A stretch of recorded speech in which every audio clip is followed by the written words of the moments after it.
بسم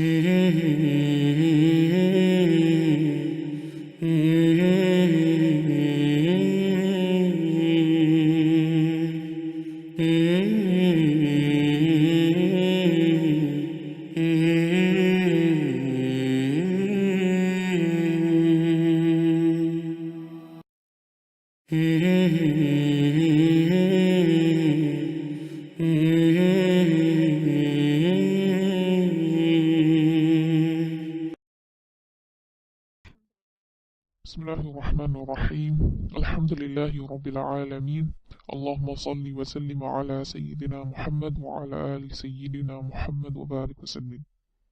السلام عليكم ورحمة الله وبركاته. This is a modified computerized voice for modesty purposes, and this is Lawh Sisters speaking.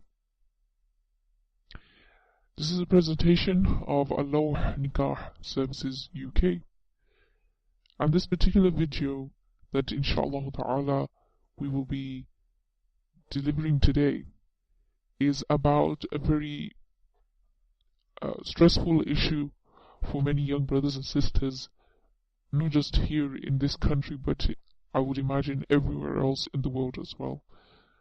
And that is that a lot of young people are struggling to get married.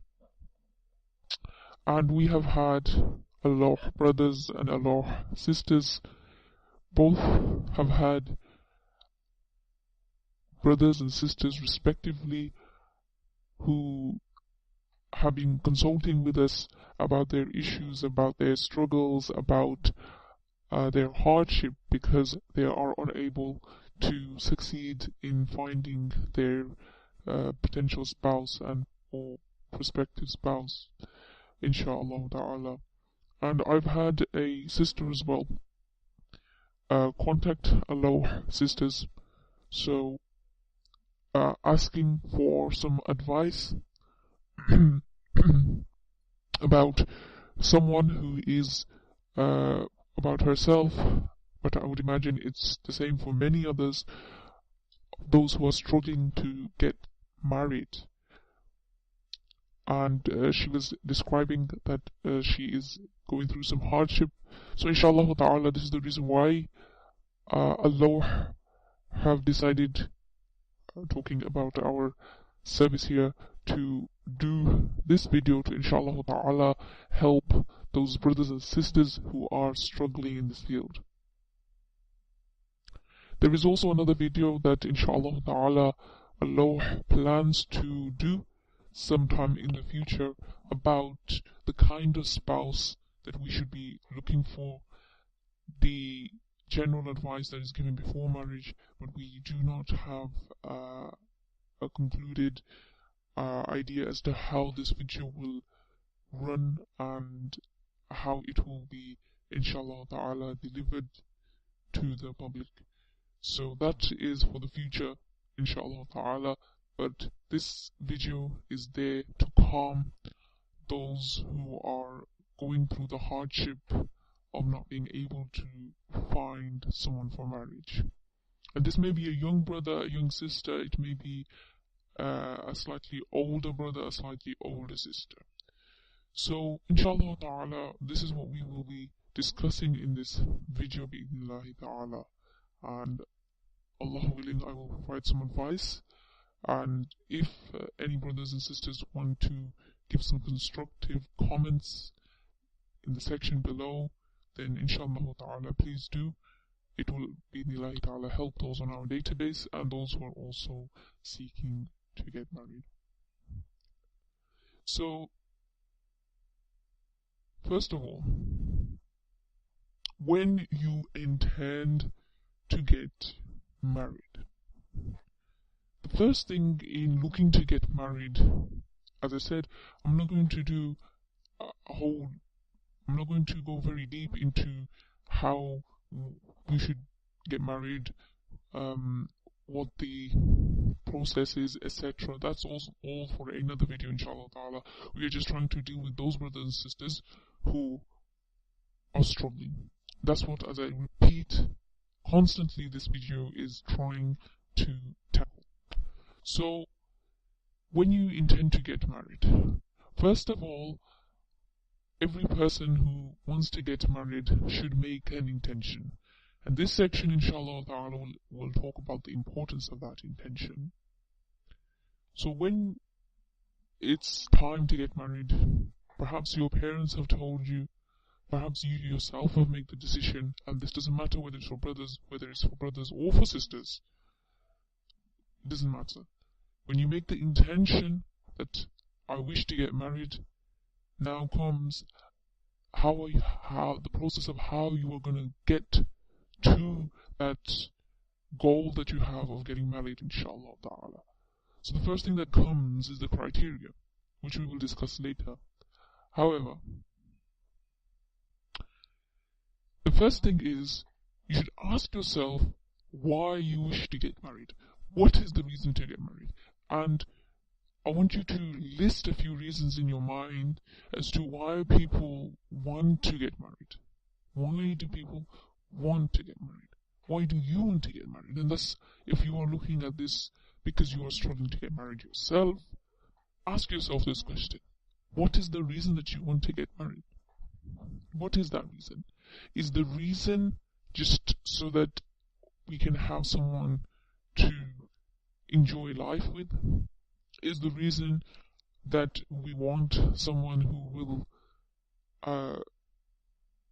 give us some company? Is it because we want someone who will give us a lot of financial support? Is it because we are a little bit injured mentally and we want someone to fill those gaps? There are a lot of reasons why people want to get married. And I'm going to, inshallah ta'ala, tell you a good intention that we should be making. Or, there are many different good intentions that we can make when we want to get married. So, the very first thing is that we should do this Bismillahi ta'ala. We should do this in the name of Allah subhanahu wa ta'ala. We are getting married for the sake of Allah subhanahu wa ta'ala. Because we came from Allah, we are going back to Allah. We have a small amount of time in this world that we will live. Thereafter, we will get tested, we will get judged for what we did in this world. And we must always remember that the real purpose of life is so that we can succeed in this mission that we are on, to please Allah subhanahu wa ta'ala, to fulfill our covenant with Allah subhanahu wa ta'ala. So anything that we do in this life must reflect our greater goal. And our greater goal is that one day we are going to go and meet Allah subhanahu wa ta'ala. And we want to meet Allah subhanahu wa ta'ala such that He is happy with us and such that He is pleased with us. So what intentions can we make in marriage that will make Allah subhanahu wa ta'ala pleased with us?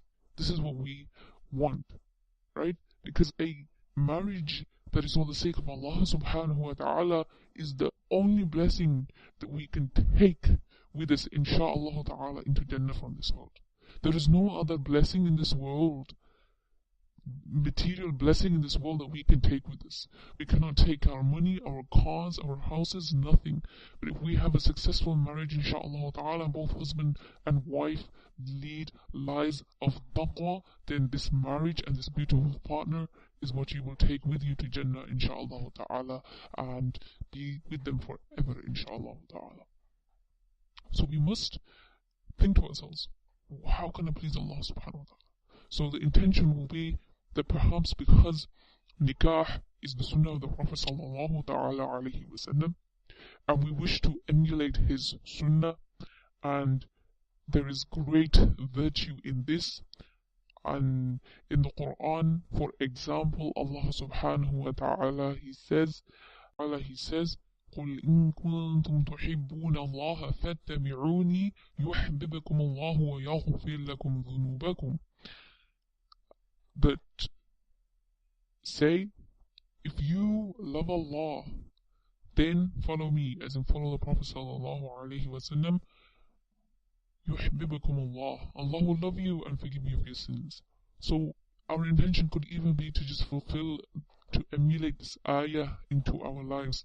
Our intention can be to save ourselves from sin, right?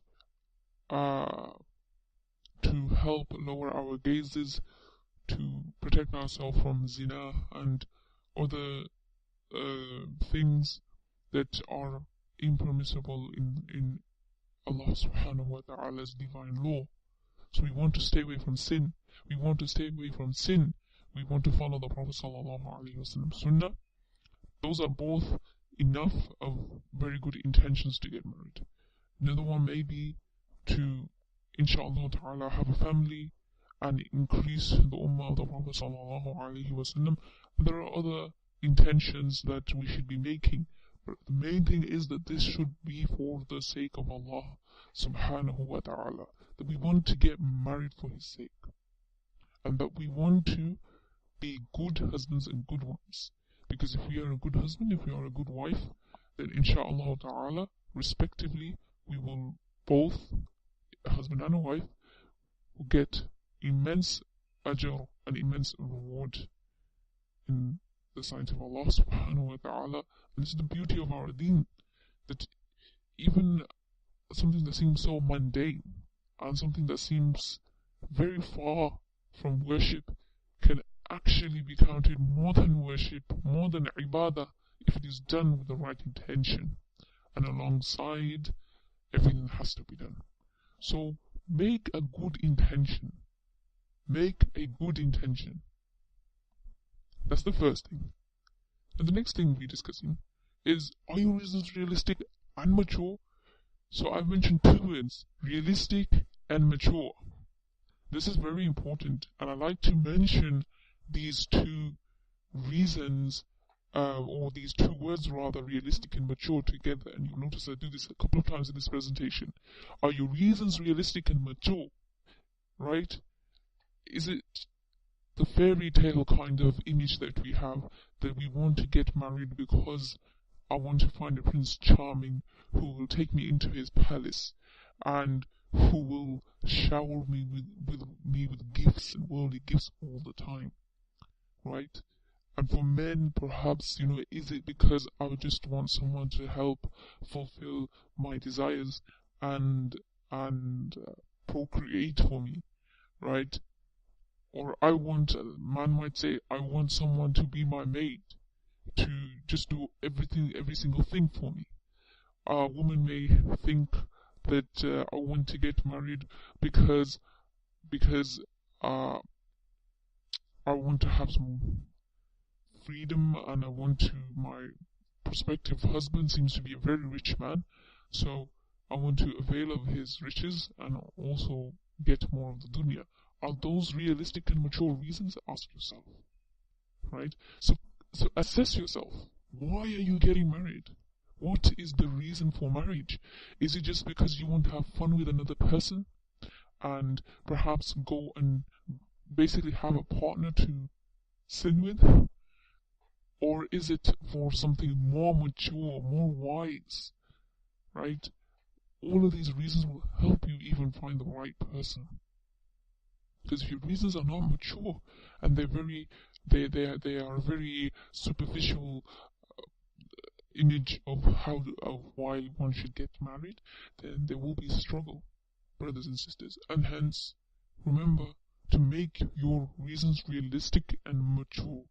Think about it. Remember the main goal of our lives. Remember what the purpose of marriage is. And when you remember the foundations of marriage, and when you remember the foundations of life, then inshallah ta'ala, your reasons will naturally mirror that understanding that you have, right? And otherwise, it will be difficult. And your reasons, you may go into the realm of having unrealistic expectations and immature expectations from marriage. So, how will you find someone who will help you achieve your goals in marriage? So, see, we have made an intention. We said that we wanted to get married for this and this and this reason. So, we have a few goals in marriage that we want to accomplish. Now, if a husband makes those goals and his wife, does not want to help him and vice versa, then there will be a struggle in that marriage. And in fact, if you look for someone who is on the wrong path, then the question is, how will you achieve your goals in that marriage? Remember, we have goals, right? So, if the goal is to please Allah subhanahu wa ta'ala, where and how will I find someone who will help me achieve those goals? Right? So,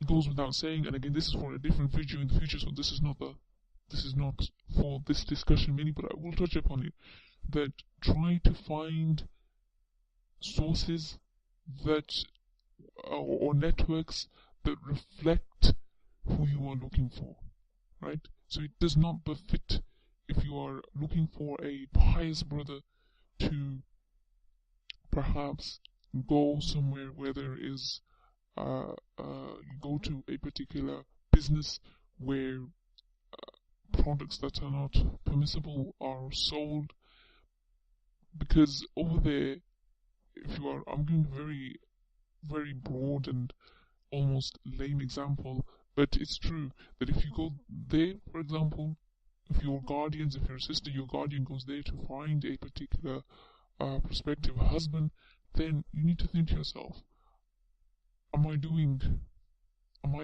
to achieve my goals this way? So question yourself, how will you find someone who will help you achieve your goals in marriage?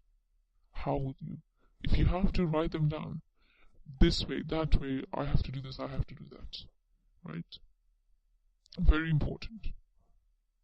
Now, another very big question, my dear brothers and sisters who are struggling to get married, right? Are you yourself ready for marriage? Subhanallah, the beautiful thing is that Allah subhanahu wa ta'ala loves us. Allah loves us. And just like, when we have a young child, and I always give this example, when you have a young child and that child is running towards the gas fire perhaps in the living room, when the child is near the door and is nowhere near the fire, the parents say, my beta, don't go near the fire, don't go near the fire. And they have this loving nature that they always do. But when the child goes straight to the fire and is about to put his hand in the fire, the parents grab the child, and they move the child forcefully, and the child will start crying most likely. But the parents at that time don't care if the child gets bruised, because they don't want their child to fall into the fire. And Allah subhanahu wa ta'ala, there is no like unto Him whatsoever, and He loves us 70 times more than our own mothers. And Allah subhanahu wa ta'ala does not want us to fall into the fire of Jahannam. Right? So Allah subhanahu wa ta'ala, He gives us a little bit of pain, that grabbing of the arms, so that we can stay away from the fire. And so subhanallah al-azim, Allah subhanahu wa ta'ala may not be getting us married right now because we may not be ready for marriage. Allah subhanahu wa ta'ala Allah knows. Allahu alim. Allah subhanahu wa ta'ala knows whether we are ready to get married or not. People usually say, do you think you're ready to get married? Am I ready to get married? And all of these questions that come around. But the truth of the matter is that Allah subhanahu wa ta'ala is the only one who knows if we are ready to get married or not. And that's why if we are struggling to get married, my sisters, my brothers, it is a sign that Allah subhanahu wa ta'ala is not marrying you yet because you yourself are not ready for marriage. Right? Because when marriage happens, you will realize that this was the best time to get married. Even if it was a month into your search, if it was 10 years into your search, you will notice that this was the perfect time to get married. The perfect time. And there are rare cases where that is not the case, but generally that is the case. right? So, are you yourself ready for marriage? Think about it. You're going to get married, inshallah ta'ala. We're going to have a family, bi'idhnillahi ta'ala. Responsibilities will come. Now, are we ready to deal with those responsibilities? Are we mature spiritually, physically, mentally in order to fulfill all of those responsibilities of marriage? Because marriage is not all a bed of roses, as many people will tell you. And so, are we ready for that? Are we ready spiritually? Are we ready physically? Are we ready mentally? And that's why we must, inshallah ta'ala, be working on preparing ourselves for marriage. So ask yourself, are you yourself ready for marriage? What is maybe something that you may have to work on? Right. Now, underline this. What's on the criteria? We're going to talk about this next, inshallah ta'ala, in the next slide. But what's on the criteria? What is on the criteria? That is the question. That is the question. What's on the criteria? What are we looking? Do we want someone who's going to be very handsome, very pretty, educated, degree, bachelor's, master's, PhD? Or and someone who is of a particular height, of a particular this, of a particular ethnicity, of this. Is that what's on the criteria? So, now, the criteria. This is a very, very, very important section when we are looking to get married. The criteria. Now, what is an absolute must in your criteria of a perfect spouse? Now, we have to assess this. As you notice, this presentation is mainly asking questions, and this is how, inshallah ta'ala, I'm trying to tackle helping you, inshallah ta'ala, to look for your potential spouse, inshallah ta'ala, and also to alleviate some of the stress that is also there. So ask yourself these questions, inshallah ta'ala. Know that you will get married one day, inshallah ta'ala. It will definitely happen, inshallah, when it's right. So what is an absolute must in your criteria of a perfect spouse? What is an absolute must? Right? Review your criteria if you have to write it down. What is an absolute must in your criteria of a perfect spouse? Is it that this brother or this sister must be very deeny, must have a good deen? Is it that they must have good character? Is it an absolute must even that he should have a bachelor's degree and be from exactly within 10 miles radius? Right, sisters? Is that what it is? Is it that he must be earning over 20,000 a year? Is that what the criteria is? Is that what the absolute must is? Now, we have to ask ourselves, is there anything that can be compromised? Because remember our absolute musts. What is the absolute must? What is the absolute must? And what this is, when we think about this, is we have to think about the foundations of a marriage. So, in a marriage you have a husband, you have a wife. And you have a family that needs to be looked after, that needs to be well maintained. So, what are the foundations? When we're talking about what is an absolute must and what can be compromised, think about what is an absolute must. So, okay, because our main goal in life is to please Allah subhanahu wa ta'ala and succeed in this test of life, then the absolute must obviously be that the brother has some deen in him.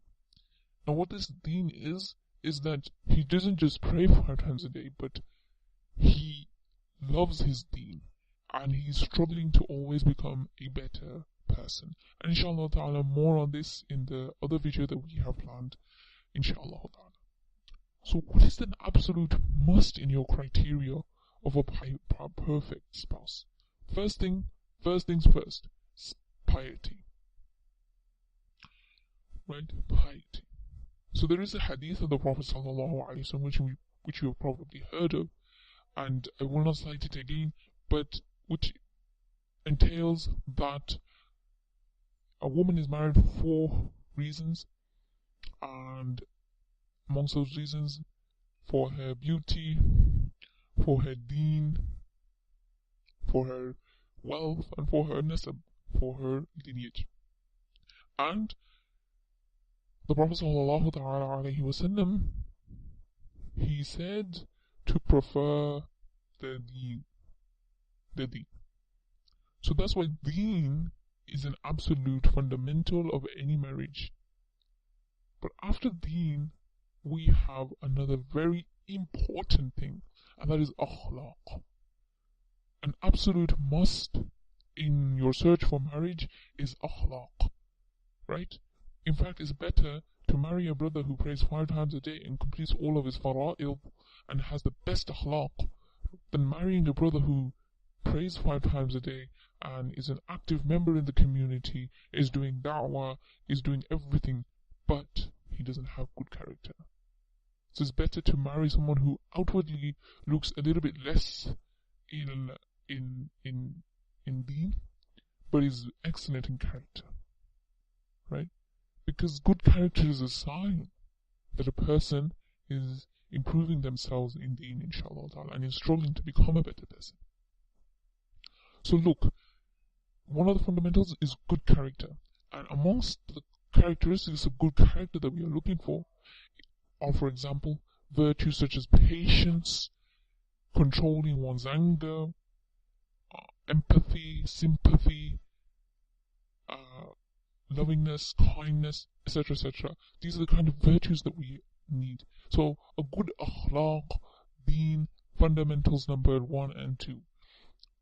After that, we should look at, for a logical, how it is logically possible in this world to maintain a family, and that would go without saying that the brother, for example, must have a relatively good job. If you can manage with a brother who doesn't have much of an income and has support from others, then that's another question. But relatively, doesn't have to be excessive, but relative amount that is enough to feed his family. That much, does the brother have that much? That is important. That is, I would say, an absolute must. That the brother should be someone who has enough to feed himself, you and your future children, inshallah ta'ala. So this is an absolute must, right? And there are other absolute musts as well. And for brothers, this may be, with the sisters, when they're looking for sisters, it may be that their wives should be of a particular level of beauty, such that they are attracted to their wives, because attraction is also very important. So whatever is a fundamental of marriage, right, reflect your absolute musts with the fundamentals of marriage. And now, is there anything that can be compromised? My sisters, I ask you a question. Does he really need to have a bachelor's degree? Does he really need to have a bachelor's degree? Does he really need to have a bachelor's degree? Will that in any shape or form affect the marriage or not? Will it? It won't, will it? So can that be compromised? Do we really have to make that criteria that the brother must have a degree? Is that what we want? Perhaps the reason why we say that is because we feel that those who have degrees will be more understanding, more open-minded in this world, etc. So, okay, if we have things like that we really want in our criteria, rather than say the brother must have a bachelor's degree, look at the virtues and the benefits that you are looking for from having that degree. Take those out and look for those virtues in any person, any brother, whether they have the degree or not, and leave the expectation of them having a degree. Do you understand that? If the expectation is that they should have a degree, then take it out. Then take the virtues out, take the benefits out that we think is there, and look for those virtues rather than look for someone who has a degree. Right. So can that be compromised? Because remember, the more compromises you can make, inshallah ta'ala, the easier it will be to find someone compatible. Yeah, so what is more important? What is more important? When we discussed that in the previous 2 points in more detail, what is more important? Think about it. And always be thinking about this is of a higher priority and this is of a lower priority. And if I don't find what's in the low priority section, then it does not matter. Now, are you facing cultural pressure? Is it that your parents are asking you to get married to someone from the same caste as you? Is it that they are not willing for you to get married to someone outside your ethnicity? And ethnicity is something that we can, inshallah ta'ala, talk about in a future video, as we have discussed, inshallah ta'ala. But are you facing cultural pressure? Is it a problem? Is it that in a particular culture, a particular kind of husband is looked down upon? Is it that your parents want the degree, you don't want the degree, you're okay? So all of these things, are you facing cultural pressure? Now, have you discussed with family about your criteria?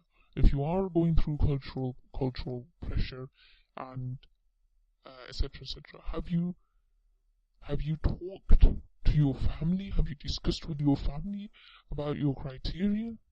Have you talked to them? Have you asked them that is it possible that we have a compromise here? Right? Have you had a heart-to-heart with them? And if your family is a very big important factor in a lot of youngsters not being able to get married in this day and age. So for this, I have to give some advice. And main thing is, try to talk to your parents, be open with your parents. Don't be shy. Talk to your parents about your expectations and try your best to meet their expectations as well. But tell your parents and discuss with your parents politely, kindly, of how this is having an impact with you, and how you would like that certain things be compromised. If they are still unwilling, remember one thing: your parents love you. Your parents love you, and they only want the best for you. But their idea of what is best for you and your idea of what is best for you clash because of generational differences, because of cultural differences. Sometimes their expectations will be incorrect and your expectations will be correct, and sometimes their expectations will be correct and your expectations will be incorrect. So it's important to be open-minded, to talk and discuss with your family. Now, if your family are not budging and they're not moving and they are causing an issue, try your best to talk to someone else external from the family, who the family respects, who try to use a mediator basically, and try to get that mediator to come and talk to your family members and perhaps try and reduce their demands, and to, inshallah ta'ala, water down their expectations as well. If it does not happen, don't worry about it. Are your expectations, your own expectations, perhaps your family members as well, but are your expectations realistic and mature? Are they something that is realistic? If you're expecting your spouse to be earning 30,000, 30k, 30 grand a year, is that a realistic expectation? And can many brothers who are between the ages of 22 and 25 able to fulfill that? Is that a realistic expectation? Will you be able to find someone who is not more than 3 years older than you and has his own house, for example? So are your expectations realistic and mature? Think about it maturely. Whatever is realistic, good. Whatever is unrealistic, it's time to adapt or edit rather your criteria. So are your expectations realistic and mature? Is what you're wanting realistic and mature? If you want your wife to become a maid, is that realistic and mature? Is that something that will keep her happy? Is that something that will make her feel acknowledged in the marriage? Is that something that will be healthy for your marriage in the future? Is it something that will be detrimental? Is it something that will hurt her heart? Right? So are your expectations realistic, and are they mature, and are they in line with the Islamic teachings?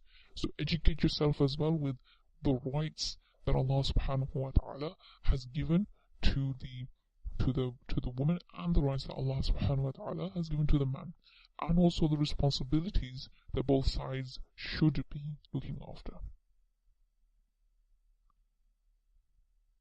Right. Now, when it just does not happen, know that this is the qadr of Allah subhanahu wa ta'ala. This is the decree of Allah subhanahu wa ta'ala. Allah, as I mentioned to you before, Allah subhanahu wa ta'ala will only get us married. We will only get married when Allah subhanahu wa ta'ala knows it is the right time for it to happen. Right? So we may think that my age is 35, my age is 42, I have not got married. And we are very despondent because it has not happened, and we cannot think, we just cannot understand how it will be best for me to, for example, get married at the age of 45 or even 35, right? We don't know what the good is, but when you get married, you will understand, right? And if not in this world, in the next world, inshallah ta'ala, we will see and we will notice the fruit of all of that patience, inshallah ta'ala. And when we see all of those rewards of Jannah, inshallah ta'ala, we will notice that this was actually good for you. Now begin to evaluate your expectations. I've mentioned this a lot in the previous slide, but begin to evaluate your expectations, right? What do you expect? What do you expect? Is it not happening because I have a really bad criteria? Is it because my expectation is that the man will be very handsome, Prince Charming, and that the woman will be beauty queen, or things like that?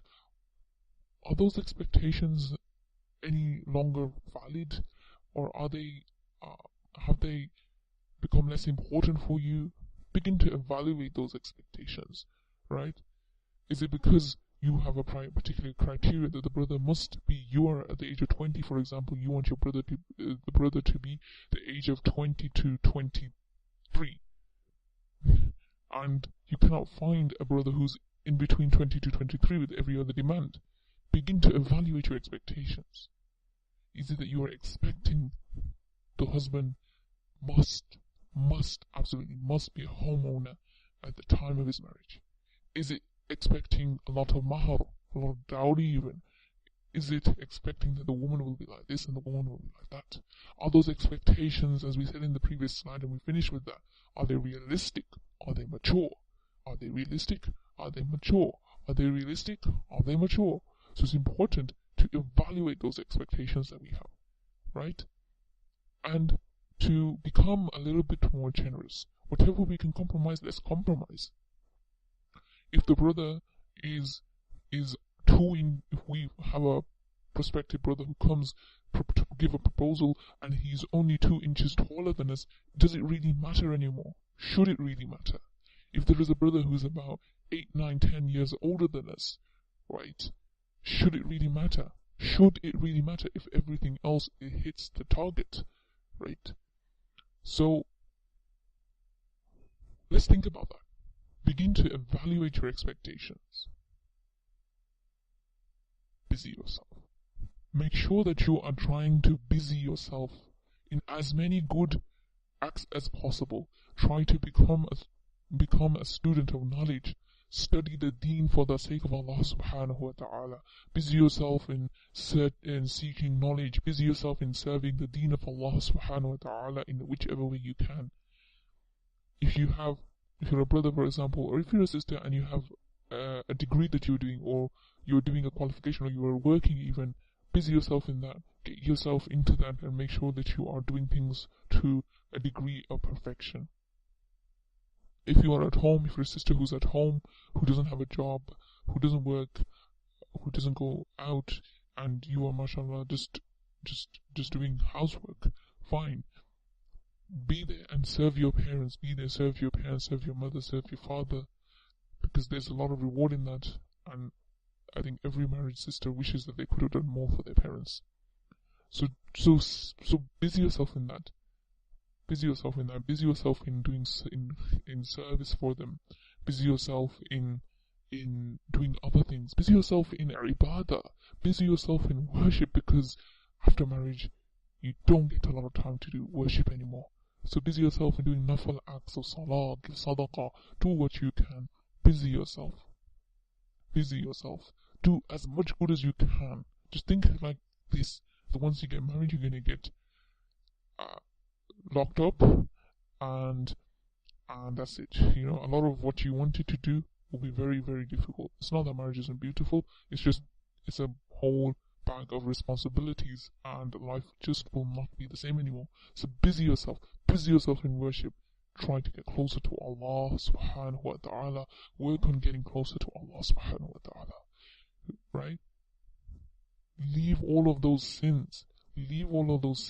Forget sins, forget heedlessness, forget it, and become closer to Allah subhanahu wa ta'ala. Do tawbah, repentance from all of your sins, and ask Allah to help you, right, to give you the tawfiq to get married and make amends with Allah subhanahu wa ta'ala. Spend your time trying to gain love for Him, trying to leave every single heedless activity to become a very good individual. So cry to Allah subhanahu wa ta'ala. This point is extremely important. Make fervent dua to Allah. Not just a simple dua, Allah help me, and assalamu alaikum wa rahmatullah to the angels on our right and left. No. Ask Allah for help. Oh Allah, Ya Allah. Cry to Allah subhanahu wa ta'ala. If you have to be there for half an hour, 2 hours, when it is dark at night at the Hajj time, be there. Beg Allah subhanahu wa ta'ala. Talk to Him with adab, with respect, and ask Him and beg Him to help you. Beg Him to help you. Right? And cry to Allah. And keep on crying. Don't let those tears dry out. And take every means possible, brothers and sisters. Every means possible. Every means possible that is halal. Right? Inshallah, again, for a more in-depth video, inshallah, later on. But take every means possible. Take every means possible, dear brothers and sisters, to get married. Take every means possible that is halal. Talk to your network. Talk to your friends. Talk to your guardians to go and help you. If you're a sister, to go and help you. If you're in university and you want to get married, talk to the ISOCs. Talk to the Islamic societies that are out there. Talk to people and use halal methods and make dua to Allah subhanahu wa ta'ala that Allah gives you the means. And we believe 100% that inshallah ta'ala Lawh Nikaah services is one of those things. We never guarantee that our service will get you married, but the fact that you are taking the means and you are doing something to find your spouse is a very virtuous thing, right? And inshallah ta'ala, because you are trying and you are tying your camel as well as trusting in Allah, Allah subhanahu wa ta'ala will give you, whether it be through our services or not. As I said, we only just try to help and introduce brothers and sisters who may be compatible with each other and give some comfort as well, right? For an actual match, it's up to Allah subhanahu wa ta'ala. So take every means possible, and if you trust us, then inshallah ta'ala we will also try. Of course, we do not guarantee anything, but it will only happen in the right time, and we are asking that you just, inshallah, take every means possible, show to Allah. Allah knows, but show to Allah subhanahu wa ta'ala that this is something I really want to pursue for your sake. So, again, this was a presentation of Lawh Nikaah services here in the UK, and I make dua that Allah Ta'ala facilitate marriage for all of you who are seeking to marry for His sake. So inshallah Ta'ala, until the next video, please inshallah Ta'ala keep Allah in your du'as, and please, I know it's a hard time. Lawh sisters and brothers both went through a hard time, but Allah subhanahu wa ta'ala eventually showered His mercy, and I am sure inshallah ta'ala the mercy will come for you as well. Inna ma'al usri yusra, that with Allah says that with hardship there comes ease. And Allah subhanahu wa ta'ala has repeated that in the same surah in the Quran. So ease will come. وَلَسَوْفَ يُعْطِيكَ رَبُّكَ فَتَرْضَى. And soon your Lord will give you and you will be happy. You will be content. So may Allah subhanahu wa ta'ala accept this presentation from us. May Allah subhanahu wa ta'ala accept your fervor in staying until this point. And may Allah subhanahu wa ta'ala fulfill all of your expectations and allow you to get married with ease. Ameen. Inshallah, keep us in your du'as. Any questions, please contact, if you're a sister, please contact Lawh Sisters at gmail.com. And if you are a brother, please contact Lawh Brothers at gmail.com. JazaakumAllahu. Alhamdulillah. Wassalatu wassalamu ala Sayyidina Rasulillah. Assalamu alaikum wa rahmatullahi ta'ala wa barakatuh. Mm-hmm.